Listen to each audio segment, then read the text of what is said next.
महाराज जी, मेरा प्रश्न आज के समय में फैले हुए पॉल्यूशन के ऊपर है।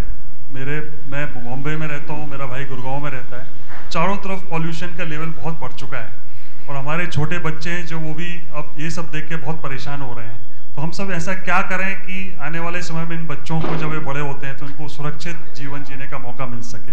देखिए, सबसे पहले हमें ये देखना है कि इस पॉल्यूशन का कारण क्या है। पॉल्यूशन फैलाने वाले हम हैं, जिम्मेदार हम हैं। तो सबसे पहले हमें अपने बच्चों को इस बात के लिए जागरूक करना चाहिए कि हम पर्यावरण के प्रति जागरूक हों। पर्यावरण की शुद्धि के लिए काम करें या न करें, कम से कम पर्यावरण को खराब कराने वाले काम न करें। हम जो कुछ भी हो जो हमारे इकोसिस्टम के अगेंस्ट है वैसा कोई काम न करें। ये एक जागरूकता बच्चों के अंदर होना चाहिए प्रारंभ से ही।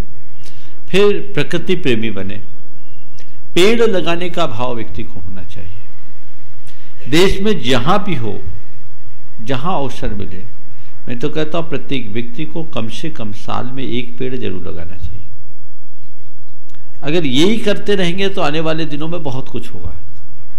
नदियों के किनारे लगाए, सड़कों के किनारे लगाए, बहुत सारी खाली जगह वहाँ लगाए।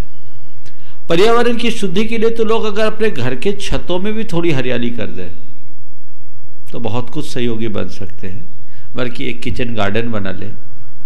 आजकल तो गमलों में सब खेती होती है, उससे आपको सब ऑर्गेनिक प्राप्त हो जाएगा, आपके स्वास्थ्य की भी अनुकूलता होगी और प्रकृति का शुद्धिकरण भी उससे होगा। तो ये जागरूकता व्यक्ति के अंदर होना चाहिए। लोग पर्यावरण की बात करते हैं लेकिन खुद पर्यावरण को प्रदूषित करने का काम करते हैं। वाहन का भी प्रयोग तभी करना चाहिए जब ज़्यादा जरूरी है। आज वाहन के अंधाधुंध प्रयोग के कारण कितना ज़्यादा पॉल्यूशन फैल रहा है और वो हमारे भारत की अर्थव्यवस्था को भी प्रभावित कर रहा है। कहते हैं भारत में क्रूड ऑयल का एक बहुत बड़ा भार है। तो ऐसा कहा जाता है कि जितनी हमारी ज़रूरत है उसका 30% ही भारत में है, 70% भारत से बाहर से आयात करना पड़ता है। तो ये भारत की अर्थव्यवस्था को प्रभावित करती है। प्रत्येक व्यक्ति को चाहिए कि इस विषय में जागरूक हो और जो जरूरी है, जितना जरूरी उतने का ही उपयोग करें। जहाँ हमें दूसरे साधन मिलते हैं वहाँ गाड़ी क्यों करें? तो पॉल्यूशन कम होगा।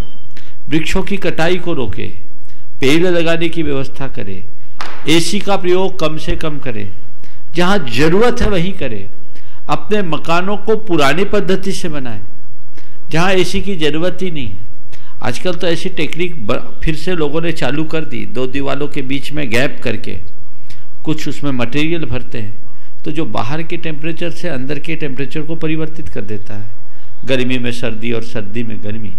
तो कुछ इस तरह के उपक्रम करना होगा और पूरे मानव समाज को प्रकृति प्रेमी बनकर प्राकृतिक जीवन जीने का रास्ता अपनाना होगा। नहीं तो आने वाले दिनों में सांस लेना मुश्किल होगा। दिल्ली के लोग घुट रहे, तो अभी तो केवल दिल्ली है, देश के अन्य भागों में भी ये बातें फैलेगी। कोई नहीं रोक सकता। आपकी जीवन शैली जिस प्रकार की है उस जीवन शैली के रहते आगे भविष्य के लिए कुछ भी नहीं कहा जा सकता। इसलिए व्यक्ति को सावधान होने की आवश्यकता और अपेक्षा है। अभी से जागरूक होंगे तो आप कुछ लाभ ले पाएंगे, अन्यथा सब कुछ हाथ से छिन्न भिन्न हो जाएगा। कई बार लोग बोलते हैं आज नदियों की स्थितियां दिनों दिन क्षीण होते जा रही है। पहले नदियां 12 महीना पानी से भरी रहती थी, अब तो ये स्थिति है कि पूरे बरसात में भी नदियां पूरी भरी नहीं रहती। इनके जिम्मेदार कौन है? नदियों में नाले मिलते जा रहे हैं, पेड़ों की अंधाधुंध कटाई हो रही है, प्राकृतिक स्रोतों का अंधाधुंध दोहन हो रहा है। ये सब ऐसे कारण हैं जिन पर ध्यान नहीं दिया जाए तो आने वाले दिनों में तो हर कोई को मास्क लगाकर घूमना पड़ेगा और उसके बाद 100 प्रकार की बीमारियां होगी। तो मैं तो ये कहता हूं इसकी शुरुआत आज से ही होनी चाहिए, हर घर से होनी चाहिए, हर स्कूल से होनी चाहिए। एसी आजकल फैशन हो गया, रिक्वायरमेंट नहीं है। कड़ाके की ठंड में भी लोग एसी चला करके सोते हैं। क्या वो हमारे पर्यावरण को बिगाड़ने का कारण नहीं है? अन्य भी जो चीजें हैं जहां हम नियंत्रित कर सकते हैं उसे नियंत्रित करें और प्राकृतिक जीवन जीने का उपक्रम प्रारंभ करें। यदि ये हो जाए तो मैं समझता हूँ हम फिर से अपने पर्यावरण को शुद्ध करके स्वस्थ और सुखी जीवन जी सके। और आज के दिन जैसे आज आतिशबाजी लोग करेंगे, कितना पॉल्यूशन फैलेगा, एक्सप्लोसिव का प्रयोग, हमें इन सब चीज़ों को भूलना चाहिए। अब तो इलेक्ट्रॉनिक तरीके से भी आप आतिशबाजी कर सकते हैं, जरूरत क्या है इनकी, सब तो डिजिटल हो गया। लोग करें, एक जागरूकता लाए, हमें देश और दुनिया को देखते हुए काम करना चाहिए। कुछ कार्य ऐसे जो आपको परंपरा के नाम पर करना है उसे प्रतीकात्मक रूप में कर ले। जब तक ऐसी जागरूकता नहीं होगी, केवल नारे लगेंगे, काम नहीं होगा। मेरा सभी से कहना है, पर्यावरण के विषय में केवल नारे मत लगाए, कुछ काम करें। महाराज जी, शासन के से इस पर किस तरीके से दबाव डाला जाए, क्योंकि शासन भी सिर्फ एक वैधानिक चेतावनी जैसे सिगरेट के पैकेट, देखिए शासन की बात पर मैं ज़्यादा भरोसा नहीं रखता, क्योंकि शासन को तो फुर्सत ही नहीं है, उसकी प्राथमिकताएं दूसरी है। और जब शासन के द्वारा कोई नीति निर्धारित हो जाती है तो उसका अनुपालन भी कितना होता है सब जानते हैं। ये तो जनता में जागरूकता आनी चाहिए। ये जिम्मेदारी केवल सरकार की नहीं है, ये जिम्मेदारी आपकी, क्योंकि आपके हित की है, आपके स्वास्थ्य के प्रति है।